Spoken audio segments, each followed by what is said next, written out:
চিংড়ি মাছ ভুনা করব, তো একবারে বসিয়ে দেব। আসলে শরীরটা ভীষণ খারাপ, এত ঠান্ডা, রান্না একদমই করতে ইচ্ছা করে না। সংক্ষেপে যতটুকু করা লাগে, চিংড়ি মাছটা রান্না করতে একটু সময় কম লাগে, এই জন্য চিংড়ি মাছটা রান্না করছি।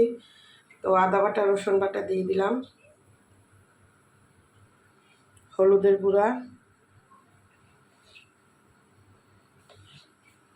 মরিচের গুঁড়া,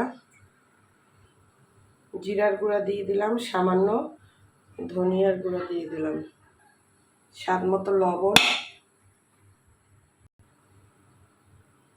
রান্নার তেল,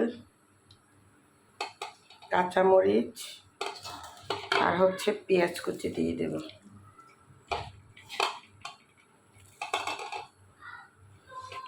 একসঙ্গে সব মাখিয়ে সামান্য পানি দিয়ে বসিয়ে দেব।